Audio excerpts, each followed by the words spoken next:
C'est une chose dont on a peur de parler comme si elle n'arriverait jamais. Pourtant, c'est celle dont l'existence est la plus sûre qui soit, sans aucun doute. Aucune possibilité qu'on ne la rencontre pas, en réalité. Vivre chaque jour nous mène à une fin, le bout de notre chemin. Et quand bien même on est si sûr de l'existence de la mort, l'on continue de fuir la parole autour du sujet. Comme si en parler la ferait venir plus vite. Fuir parce qu'il est plus agréable de se blottir longtemps dans un faux refuge plutôt que d'affronter un moment de déluge, de larmes et d'émotions pour être définitivement libéré. La mort fait que l'on devient plus attentif à la vie, a dit l'auteur. C'est vrai.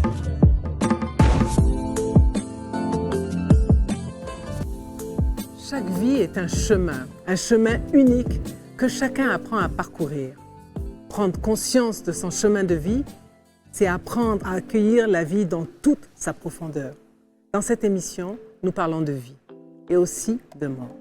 Cette réalité qui nous rappelle combien la vie est fragile, mais aussi combien elle est précieuse. Et surtout, que chaque instant doit être vécu avec gratitude. C'est souvent dans ces moments précis que la vie nous rappelle toute sa vérité. Alors ce soir, nous partageons nos histoires. Nous laissons place à nos émotions, avec pudeur, humilité et bienveillance. Allô, madame, monsieur, merci de nous accueillir chez vous et bienvenue dans Légende, les chemins de la vie.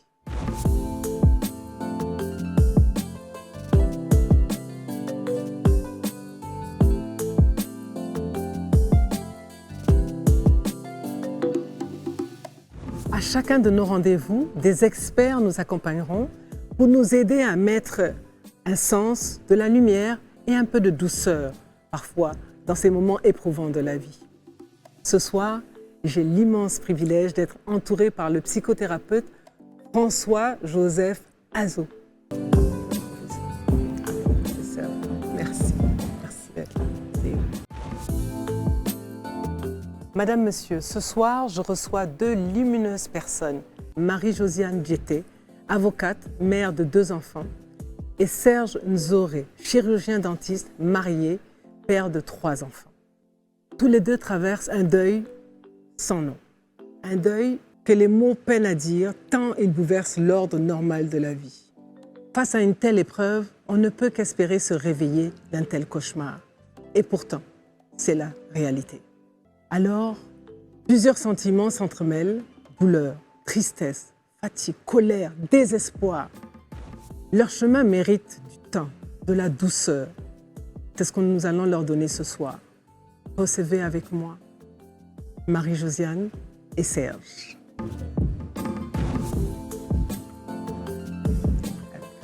Tu vas? Ça va?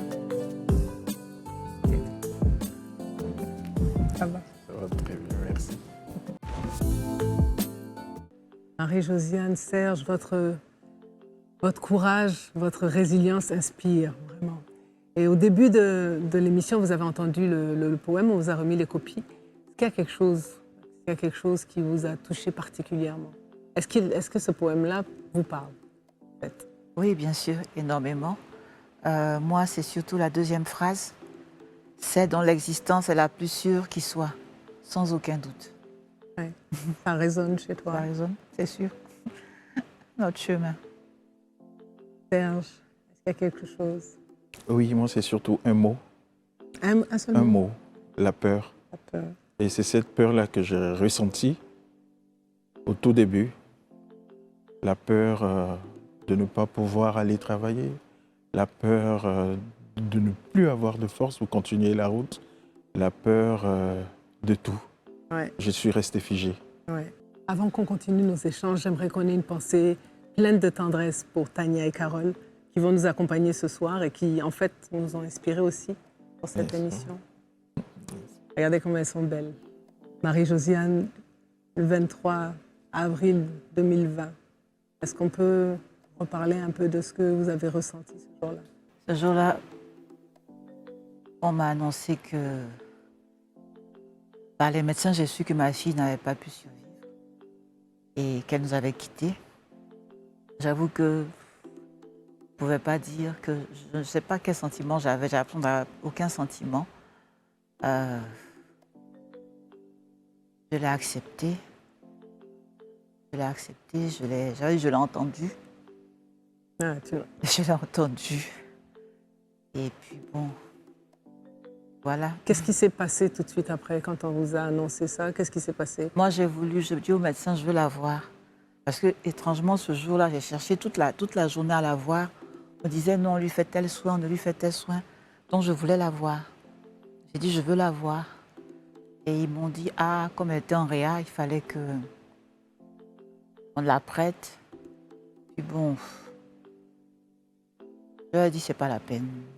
J'ai pensé à annoncer à mon fils, à ma famille. Et donc, j'ai préféré plutôt me concentrer dessus. Est-ce que c'est l'instinct maternel qui s'est mis au-dessus et puis... Non, je voulais la voir. J'étais partie pour la voir, je ne l'ai pas vue. Ouais.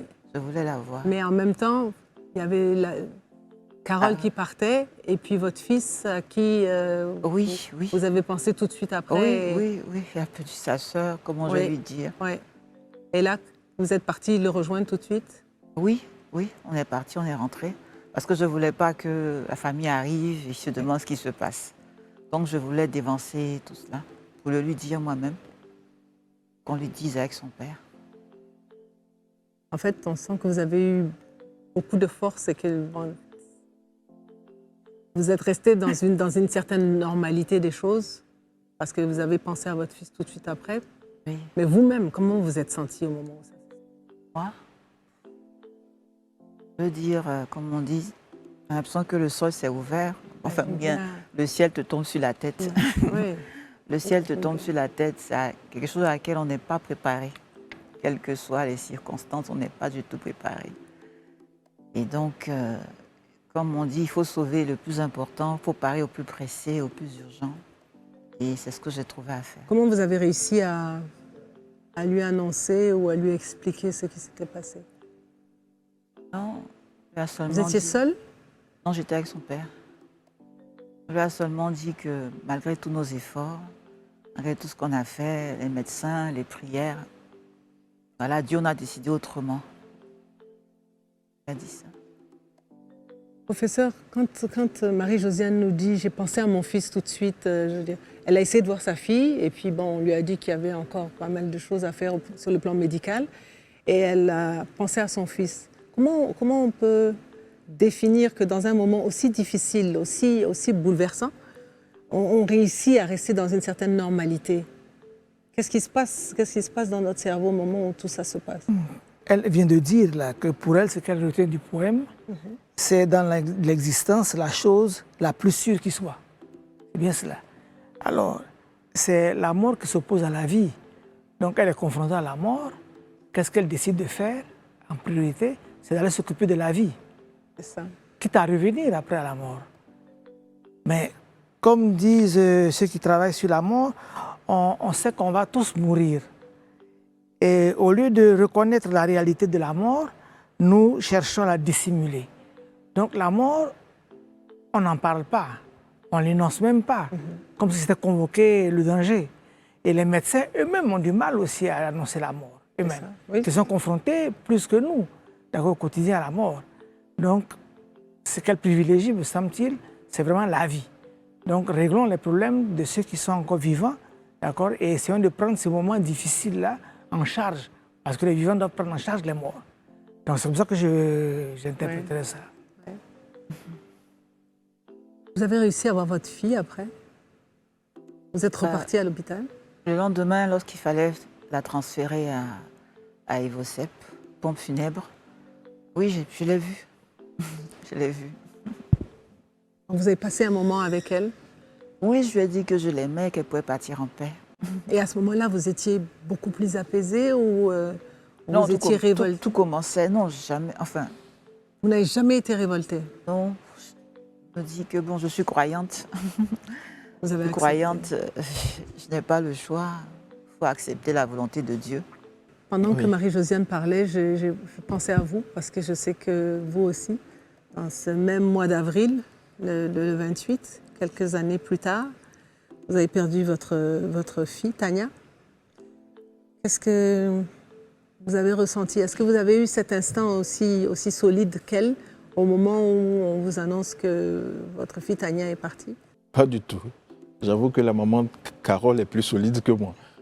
Moi, j'avais perdu pied parce que j'étais à la maison. Ils sont venus me chercher en me disant que ma fille a fait juste un accident, qu'ils sont à l'hôpital. J'arrive à l'hôpital pensant, en tant que médecin, pensant pouvoir l'aider comme je peux pour qu'elle s'en sorte. C'est à la morgue qu'on me dirige. Et c'est là que je vois ma fille sans vie. Et c'est comme ça que ça s'est passé. J'ai crié et j'avais en ce moment une seule idée en tête, comment le dire à sa mère, mon épouse. C'était difficile. L'idée qui m'est venue, c'était d'appeler notre père spirituel pour qu'il l'annonce, parce que moi, j'avais plus de force, je ne pouvais pas, je ne savais pas comment lui annoncer cette perte de notre fille. Et c'est mon petit frère qui est venu, parce que sur le chemin, je l'avais appelé pour lui dire « Ah, les enfants qui sont partis au bord de l'eau ont eu un accident, donc c'est lui qui m'a envoyé quelqu'un qui est venu me chercher. » Je voulais conduire. Il a dit non, tu ne conduis pas. Et c'est après que je me suis rendu compte que sur le chemin du retour, j'ai pleuré jusqu'à arriver à la maison. C'est pour dire que dans ces moments-là, il faut protéger ceux qui sont dans la peine. Merci à vous deux vraiment pour la sincérité de nos échanges. Je vous propose de partir pour une courte pause et on revient tout de suite après. Après chaque perte, il y a cette réalité. Réapprendre à respirer, réapprendre à marcher, à espérer. Merci d'être avec nous. Si vous venez de nous rejoindre à l'instant, vous êtes dans Légende, les chemins de la vie. Avant de retrouver Serge pour la suite de notre échange, je vous invite à venir découvrir notre rubrique « Tu brilles tout là-haut ».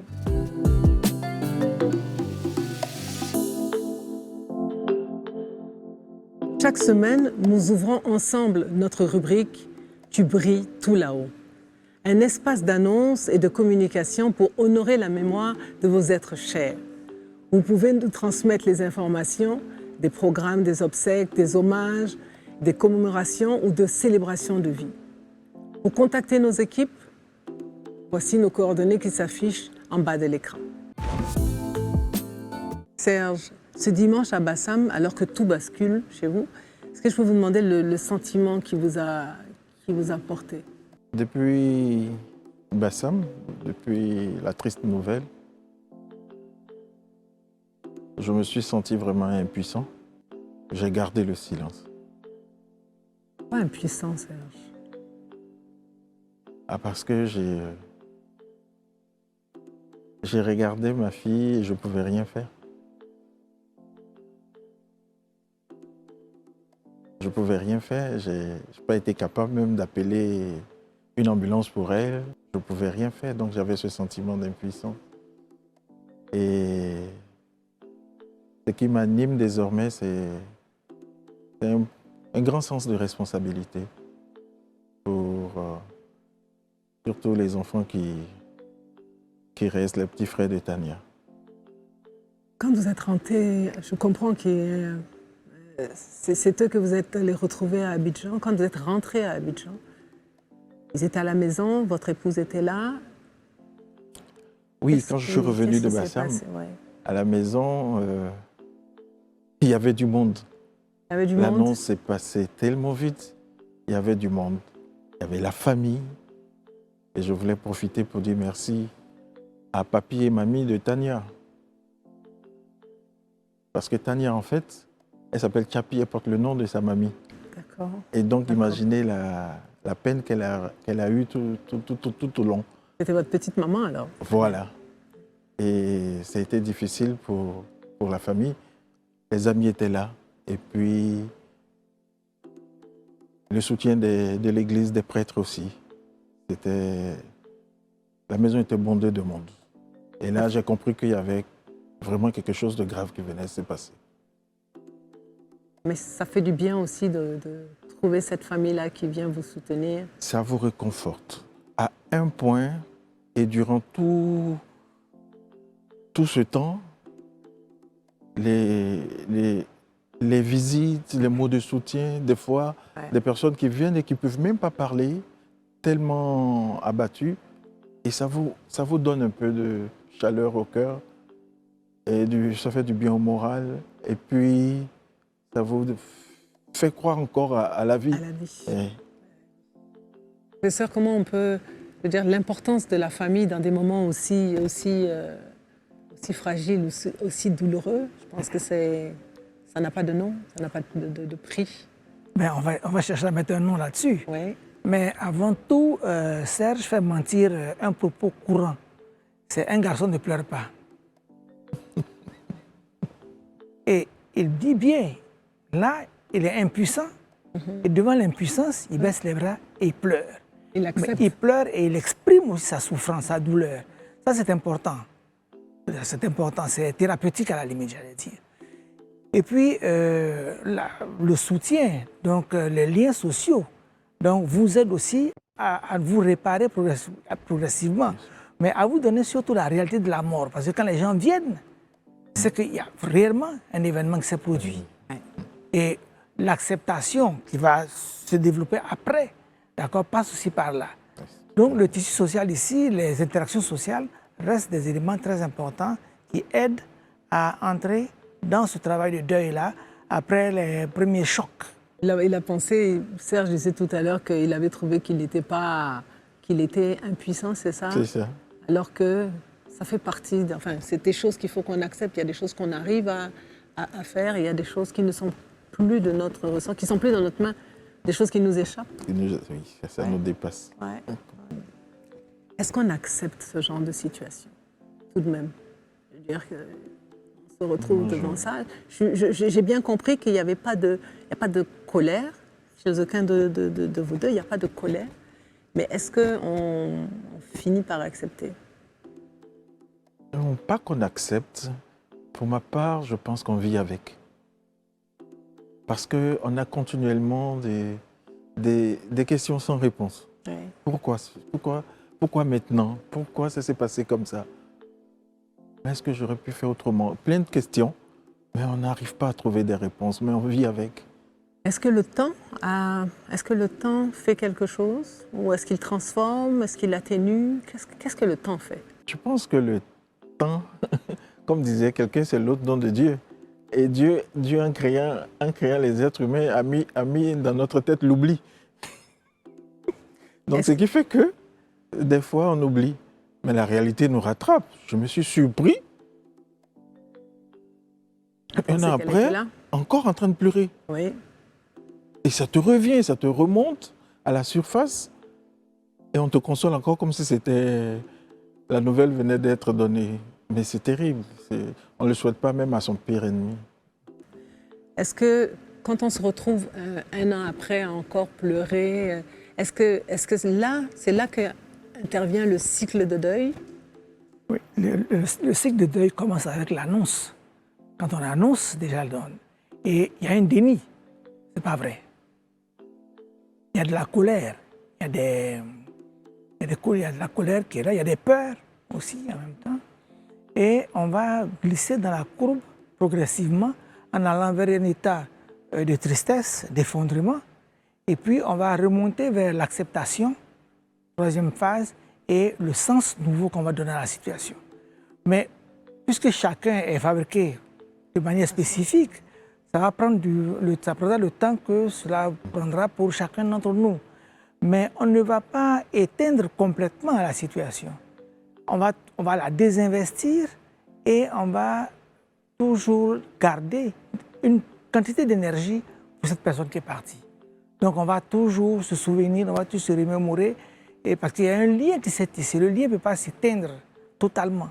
D'accord? Je ne sais pas si ça doit ressembler peut-être à la flamme des Jeux Olympiques. Il ne s'éteint pas. Il ne s'éteint jamais. Il ne s'éteint jamais, mais il y a toujours une flamme. Et donc ça, c'est important aussi de savoir qu'on a sa courbe. Donc dans la courbe, on peut descendre, on peut remonter, mais on peut aussi rechuter. D'accord? Donc ce n'est pas linéaire, ce n'est pas quelque chose qui se fait d'une seule façon. C'est important. C'est joli. Moi, j'aime bien le parallèle de la flamme olympique, quelque chose qui ne s'éteint pas. C'est ça, hein, c'est l'amour que vous avez partagé. Est-ce que vous, aujourd'hui, Marie-Josiane, à quel niveau vous pensez que vous êtes avec ce que le professeur a annoncé quand il a parlé de choc, de déni, de colère, de tristesse, de résignation, d'acceptation peut-être, de reconstruction? Il a dit on donne un sens. Oui. Donner un sens, se reconstruire. Moi, c'est donc. Je crois que je suis dedans. Vous êtes donner un sens, se reconstruire. peut-être au niveau de la reconstruction en ce moment, vous pensez?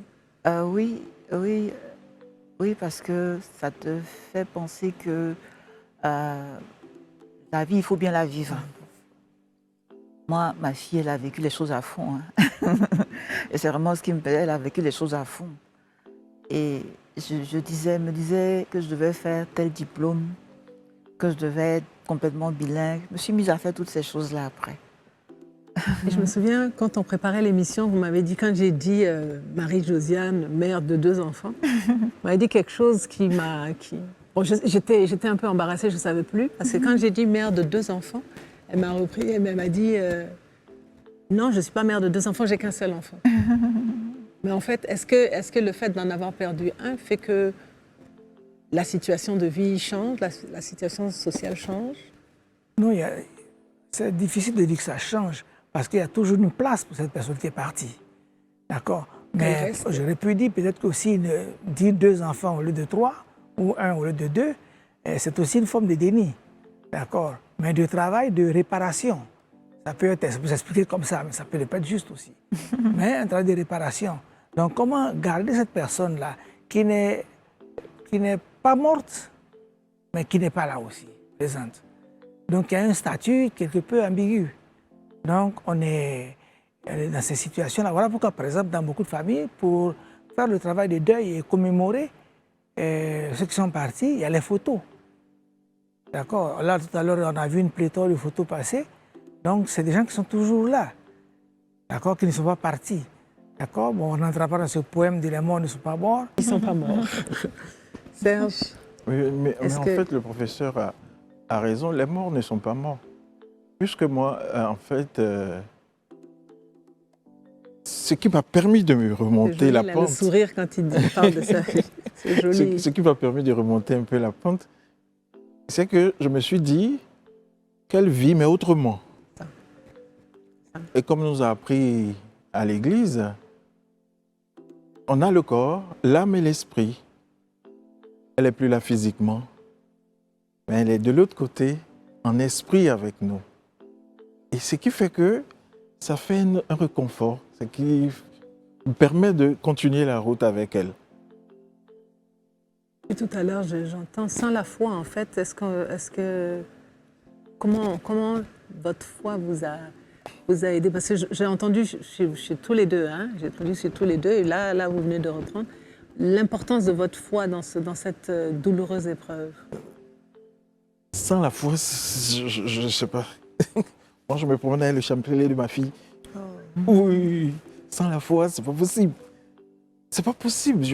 Ce qui fait que certaines personnes dépriment complètement, n'arrivent plus à continuer la route.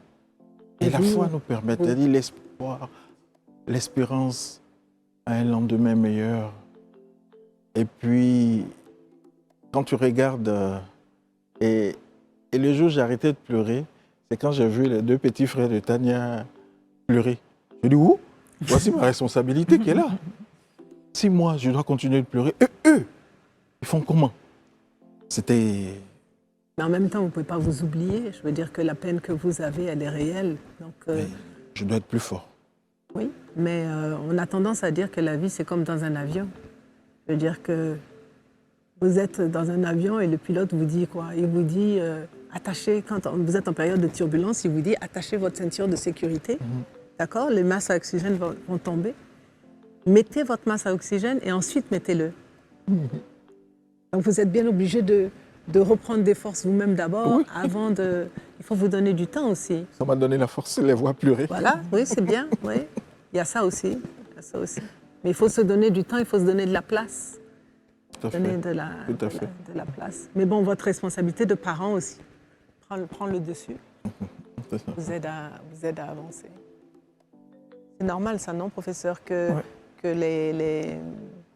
la responsabilité, l'engagement qu'on a dans la vie vienne prendre sa place à un moment donné. Parce qu'il dit, j'ai vu ses petits frères et je me suis dit, attention, ils sont en train de pleurer, moi je ne peux pas me retrouver en train de pleurer. Il y a de la pudeur aussi. Il y a de la pudeur? Tout un mélange. Mais toutes nos réactions devant la mort appellent la pudeur. Mais là, il dit aussi quelque chose de très important, c'est la responsabilité. C'est vrai, il y a eu la mort, mais il faut gérer la vie. Il faut réapprendre à respirer, comme tu disais. Il faut apprendre à manger, à nager, à vivre. Donc, il faut pouvoir permettre aux autres de se développer. Mais il faut contribuer à leur développement. Donc, il faut maintenir la flamme de la vie. Donc, on va réinvestir, d'accord, où on va trouver de nouvelles dimensions qu'on va ajouter, parce qu'elles manquaient, pour pouvoir combler ces vides-là et pouvoir aider les personnes aussi à se développer. Oui. Donc, c'est important. Parce que les choses ne s'arrêtent pas, il faut qu'elles se poursuivent. En fait, c'est ça. D'accord, parce qu'on ne peut pas s'arrêter. C'est ça. Mais comme ceux qui sont partis ne sont pas totalement partis, on va leur réserver un espace, d'accord, dans lequel on va continuer de fonctionner avec eux. Et vous avez dit tout à l'heure, vous avez le chapelet de votre fille, vous continuez d'établir un lien. D'accord, vous gardez ce chapelet-là pour avoir un lien avec elle. Donc le lien n'est pas totalement défait. Mais progressivement, il va s'alléger. D'accord, parce qu'il y a d'autres. Se transformer. Voilà, se transformer, être réinvesti différemment, comme l'argent d'un compte bancaire, et puis avancer. Et l'amour que vous mettez dans votre compte bancaire et qui se transforme et qui se multiplie. Et nous allons partir pour une courte pause et nous revenons tout de suite après.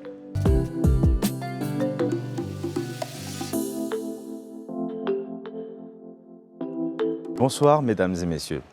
Ce soir, j'ai choisi d'apporter sur ce plateau un film qui ne raconte pas seulement une histoire, mais une blessure que certains portent toute leur vie. Ce film s'intitule « Beauté cachée », réalisé par David Frankel avec Will Smith. Pourquoi ce choix? Parce qu'il aborde l'une des épreuves les plus bouleversantes qu'un être humain puisse traverser, la perte d'un enfant. Et vous savez, il y a quelque chose de troublant dans notre langue. Quand un enfant perd ses parents, on dit qu'il est orphelin. Quand un homme ou une femme perd son conjoint, on dit qu'il ou elle est veuf ou veuve. La langue a trouvé des mots pour ces douleurs. Mais lorsqu'un parent perd son enfant, il n'existe aucun mot. Comme si même les mots refusaient d'approcher cette réalité. Comme si la langue elle-même reconnaissait qu'il existe des chagrins trop grands. Et c'est précisément de cela que parle ce film. Dans cette histoire, nous rencontrons un père qui perd sa petite fille. Et à partir de cet instant, tout change. Le monde continue de tourner, les gens continuent de parler, la vie continue autour de lui, mais à l'intérieur, tout devient silence. Il ne comprend plus la vie, il ne comprend plus l'amour, il ne comprend plus le temps. Parce que lorsqu'un parent perd son enfant, ce n'est pas seulement une personne qu'il perd. Il perd un rire dans la maison, il perd des petits pas dans les couloirs, il perd les anniversaires qui n'arriveront jamais, les rêves d'école, les lendemains qu'il avait imaginés. Il perd une partie de son avenir et parfois une partie de lui-même. Alors dans sa douleur, ce père fait quelque chose de profondément humain. Il écrit. Mais il n'écrit pas à quelqu'un, il écrit à trois forces invisibles qui traversent chacune de nos vies. Le temps, l'amour et la mort. Comme s'il cherchait des réponses là où personne ne peut vraiment en donner. Écrire ainsi, est-ce une manière de mettre à nu sa douleur pour mieux en guérir? Peut-être. Parce qu'écrire, c'est ouvrir un dialogue avec soi-même, c'est déposer sur le papier des émotions que l'on n'arrivait plus à dire, c'est regarder la douleur en face au lieu de lui tourner le dos. Et parfois, dans ces mots, même maladroit, il a déjà un début de respiration. Ce film ne cherche pas à consoler, il nous accompagne simplement dans la complexité du deuil. Il nous rappelle que quelque chose d'essentiel, le deuil n'efface pas l'amour, il le transforme. Et pourtant, au cœur de cette obscurité, le film murmure une idée fragile, presque invisible, qu'il peut exister une beauté cachée. Pas une beauté qui efface la peine, mais une beauté faite de gestes, de regards, de présence. La beauté d'un ami qui reste, la beauté d'une main qui se tend, la beauté d'un souvenir qui continue de faire vivre l'amour. Et c'est bien ce que j'ai ressenti ce soir en écoutant Marie-Josiane et Serge. Tania et Coralie ne sont plus là physiquement, mais elles sont présentes dans 1000 détails de la vie de leurs parents, dans un regard, dans une habitude, dans une pensée. Écrire peut être un moyen de garder le lien, de prolonger l'amour et de transformer la douleur en mémoire vivante, parce que l'amour ne disparaît pas. Il change simplement de forme, alors peut-être que la reconstruction ne consiste pas à oublier, mais à apprendre à marcher autrement. À continuer de vivre avec cette présence invisible qui nous accompagne. Regardez ce film comme on écoute une confidence. Laissez les lettres au temps, à l'amour et à la mort résonner en vous. Parce qu'écrire, ou simplement écouter, c'est déjà commencer à respirer autrement. Et peut-être que c'est cela, finalement, le chemin. Apprendre à voir, même dans la fragilité, un éclat de vie. Apprendre à rouvrir doucement son cœur et avancer. Pas en laissant derrière nous ce que nous avons aimé, mais en marchant avec eux, autrement. Parce que ceux qui nous ont quittés ne disparaissent jamais vraiment. Ils deviennent une lumière discrète qui éclaire nos pas. Et nous rappelle chaque jour que malgré la douleur, la vie mérite encore d'être aimée. Marie-Josiane, Ah oui, j'ai trouvé que la sélection était vraiment, Oui, vraiment elle- parfaite. elle a Qu'est-ce que vous avez ressenti? Est-ce que ça vous a parlé? Oui, ça parle, comme l'a dit le professeur, faut reconstruction et puis chercher un sens. Et ce père-là, il n'a pas voulu sombrer dans la dépression, voilà, dans le désespoir. Il a pris son énergie, sa souffrance, et il a voulu faire quelque chose de beau en hommage à son enfant disparu. Et je trouve que ça, c'est merveilleux. Alors, c'est un beau parallèle, un hommage. Et je sais que Serge a cherché sa voie de guérison aussi. Oui, Essayé de... Oui. j'ai cherché ma voie de guérison. Comme je l'ai dit tout à l'heure, c'était le silence. Et donc, dans ce silence-là, forcément, tu cherches les réponses aux questions que tu te poses. Et la première chose qui m'est venue, c'était d'écrire.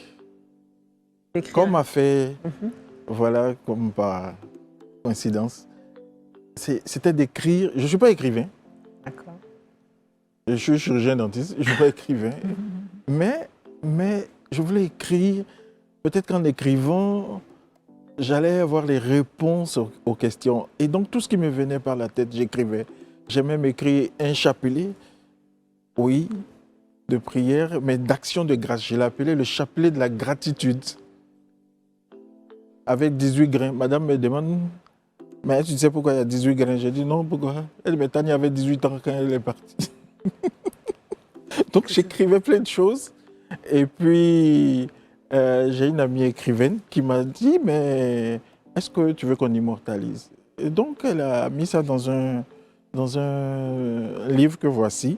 Je peux vous lire un bout si vous voulez bien. Et en fait, vous avez décidé d'écrire à Tania, c'est ça? Oui. D'accord, je veux bien. Va. Tu avais cette étincelle dans les yeux, ce feu discret qui disait « J'ai tant de choses à faire encore ». Oui, au fond, tu as espéré. Tu n'avais pas dit ton dernier mot, pas fini de rêver, pas fini d'aimer. Mais le destin en a décidé autrement. Tu n'as pas eu le temps. Et c'est ce temps volé qui fait si mal. Cette journée t'a arraché à nous, comme un vol brutal, comme une injustice que rien ne peut expliquer. Et pour un parent, perdre un enfant, c'est perdre un morceau de son souffle. C'est perdre une part de soi qu'on ne pourra jamais reconstruire. C'est vivre avec un vide qu'aucun mot ne pourra jamais combler. Quand un enfant part avant ses parents, c'est le monde à l'envers. C'est l'ordre naturel des choses qui se brisent en 1000 morceaux. On ne sait plus comment respirer, comment continuer. Le plus important, c'est de progresser, dit-on. On avance parce qu'il faut bien, mais chaque pas est une douleur. Il n'y a pas de mot assez juste, assez grand, assez fort pour décrire la douleur de voir partir ce qu'on a de plus cher. Tania, tu étais mon premier cri de victoire, mon premier je t'aime de père, mon éclat de fierté. Je vais m'arrêter là. C'est joli, c'est très joli. Je vais demander au professeur ce chemin de guérison, dans le chemin de guérison de Serge, il écrit. C'est, encore une fois, thérapeutique. Il continue de parler avec Tania. Qu'est-ce que c'est? Mais l'écriture, comme la musique et bien d'autres choses, hein, et la production, d'accord, participe donc à une démarche thérapeutique personnelle. Donc chacun va utiliser les moyens qu'il a, donc investir dans de nouveaux champs, d'accord, pour pouvoir faire son travail de deuil, le poursuivre. Mais c'est pour ça qu'il est fortement recommandé aux personnes qui sont dans ce cheminement-là de rechercher de nouveaux centres d'intérêt ou investir, mais ou aussi poser les questions, parce que ce sont des questions existentielles, pour lesquelles on n'a peut-être pas de réponse, mais au moins il faut les poser, ces questions. Et l'auteur de ce film est sur 3 axes, d'accord? L'amour, le temps et la mort. Ce sont les trois grands domaines qu'il explore. Mais regardez bien, ces domaines, ce sont des domaines dans lesquels on n'a pas de réponse. Le temps, l'amour et la mort. Donc il reste toujours des domaines à explorer, dans lesquels on peut rentrer pour se poser des questions, même si on n'a pas de réponse, mais au moins on les pose. Marie-Josiane, est-ce que vous avez trouvé quelque chose, vous aussi, à faire de différent de votre métier? Est-ce que vous avez trouvé une occupation ou un lien différent pour parler à Carole? Bon, moi, je ne voulais pas être en train on appelle de chercher un mirage, de m'accrocher à un mirage. Je n'ai pas voulu faire ça. Parce que ça m'aurait pas apaisé. Donc, j'ai essayé de gérer la douleur, la souffrance par la prière, la présence des proches, l'amour des proches. Mais je me suis mise à faire du sport de façon plus précieuse, plus intense. Depuis, je ne savais pas nager, j'ai appris à nager. Je ne suis pas sûre de savoir complètement nager, mais au moins je sais nager un peu. Je voulais faire un diplôme supplémentaire, je me suis lancée. C'était très difficile le travail, mais j'en suis sortie très fière de moi. Très fière de moi, comme si je pouvais tout faire, je pouvais déplacer des montagnes. Et ça m'a fait beaucoup de bien. Voilà, j'ai continué à... Et moi aussi, j'ai écrit. Sinon, j'écris. Mais bon, je n'ai pas publié. Voilà. Mais c'est... Je veux dire, reprendre un diplôme, apprendre à nager et tout, c'est être plus attentif à la vie. C'est-à-dire apprendre la vie dans son entièreté. Oui, vraiment. Et puis se dire, bon, ben, peut-être que je vais manquer de temps, donc autant que je prenne voilà, ce que et surtout sortir de la routine. Voilà. Sortir de la routine, ça c'est vraiment ce que j'ai voulu faire. Et Serge disait chapelet de la gratitude, mais c'est aussi prendre chaque vie avec gratitude. Oui. C'est un rappel, ça peut être un rappel à l'ordre, je ne sais pas comment vous le, le voyez. C'est pour dire que la vie, il veut la vivre à fond. Voilà, il ne faut pas hésiter, il faut aller au-delà de sa zone de confort. C'est vraiment ce que je me suis attachée à faire. Vivre la vie avec gratitude, professeur. Gratitude, ça voudrait dire que faut sourire tous les jours ou il faut... C'est quoi la gratitude dans un moment aussi douloureux? Est-ce qu'on peut parler de gratitude dans un moment aussi douloureux? Alors, c'est un mot qui a beaucoup de sens. Mais déjà, notre vie, la vie au quotidien, quelle est la place qu'on fait à la gratitude? Et quelle est la place comment on traite les autres avec gratitude et reconnaissance aussi. Alors, enfin, en bout de ligne, c'est donc la vie elle-même. Oui. Comment on est avec la vie, d'accord? Pour ne pas avoir des des regrets, comme de ce livre où on parle des 5 regrets que l'on a eu dans sa vie.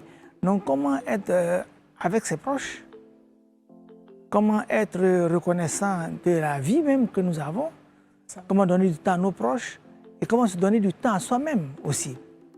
Parce que on perd des fois à la fin de sa vie, on se pose des questions, qu'est-ce que j'ai fait pour moi-même?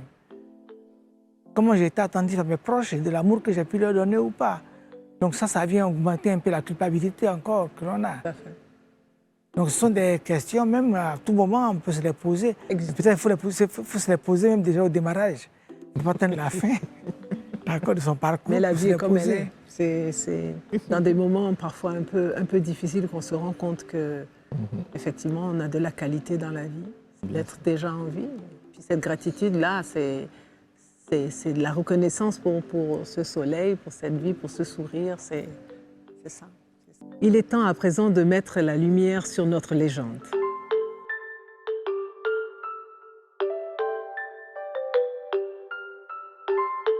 Notre légende, un hommage à ceux et celles qui, par leur courage, leur bonté, leur humanité, ont laissé dans notre vie une empreinte profonde. Parce qu'une légende, ce n'est pas seulement un souvenir, c'est une source d'inspiration, c'est une lumière qui demeure à l'intérieur de nous, c'est une lumière qui façonne notre mémoire vivante. Nous avons le devoir de les faire vivre encore dans nos cœurs.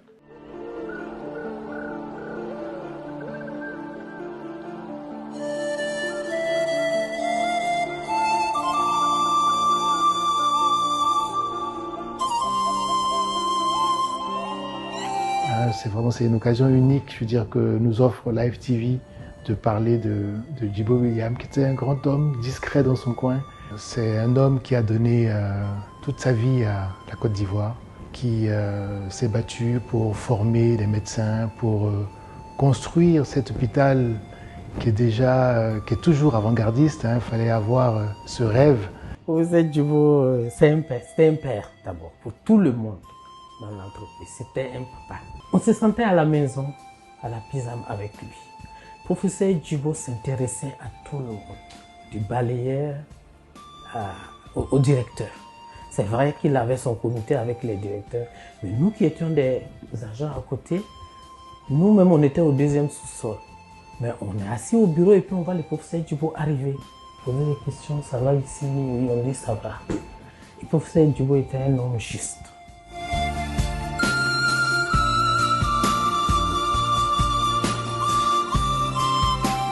Mon père est décédé le 22 février 2014. On a très vite fait l'enterrement. Le 28 février, on l'enterrait. Ça veut dire pratiquement une semaine plus tard. On n'a pas voulu faire traîner les choses, surtout que j'avais des frères et sœurs qui n'étaient pas à Abidjan. Donc c'était pour nous important qu'ils puissent venir faire leur deuil et puis qu'ils puissent repartir là où ils étaient. Et le 1er avril, donc je me retrouve dans son bureau avec toutes ses affaires. Donc je ne peux pas dire que j'ai vraiment eu le temps de faire un deuil, parce qu'entre le 28 février et le 1er avril, il s'est passé tellement de choses que je n'ai pas eu le temps de faire ce deuil-là.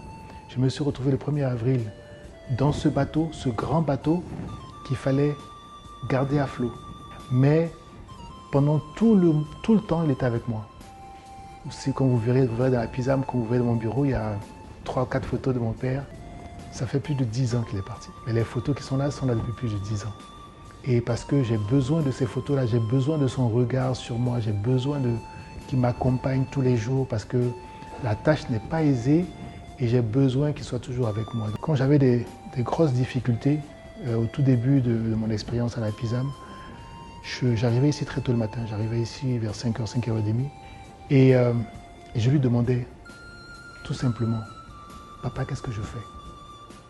Voilà la situation, qu'est-ce que je fais ?» Et je vous promets que je ressortais avec la réponse.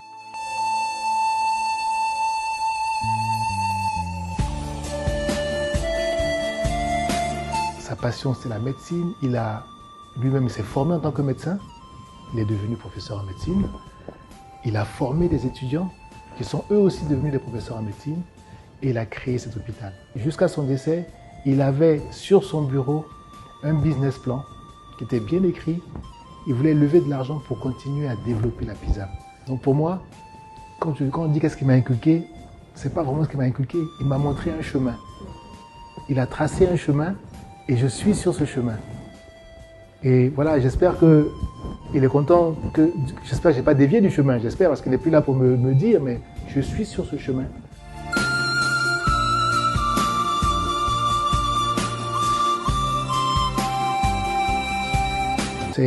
C'était une période qui était un peu difficile, mais je pense que c'est le meilleur moment que j'ai passé avec mon père. C'est au moment où il était malade. Il était à l'hôpital à la PISAM. Et c'est le moment où on a pu parler de tous les différends qu'on avait. C'était des moments, je pense que c'était un moment unique, je pense, entre un fils et un père. Et on a passé des heures. Il était sur son lit d'hôpital, on rigolait, il me parlait des choses qu'il n'avait pas aimées, que j'avais faites, et je lui expliquais pourquoi. Et voilà, c'était ces derniers moments-là, et c'est des moments que je garde toujours au fond de moi. Et pour moi, je dirais c'est les meilleurs moments. C'était pas des moments de joie, on n'était pas en vacances, mais je pense que c'était comme une bénédiction en fait d'avoir de pouvoir avoir ce temps-là avec lui et de pouvoir échanger comme ça.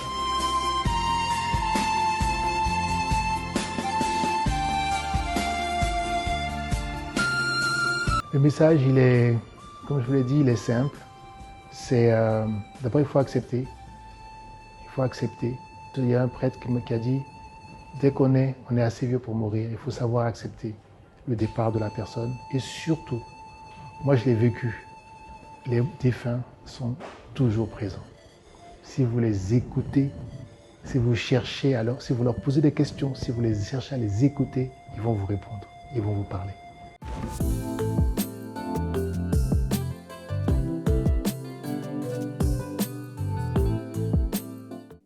Dans ce que la vie nous demande, nous avons la responsabilité de faire vivre éternellement nos chers absents dans notre cœur, dans nos vies. Merci à la famille Djibo qui nous a accueillis et qui nous a permis de découvrir leur légende, le professeur William Djibo.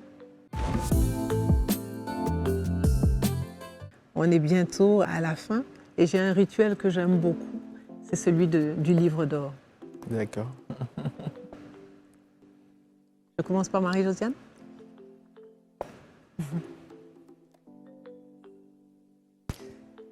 Pendant que Marie-Josiane fait son mot, Serge, nous avons acheté ce livre-là et pour pouvoir profiter des lettres que vous avez envoyées à Tania.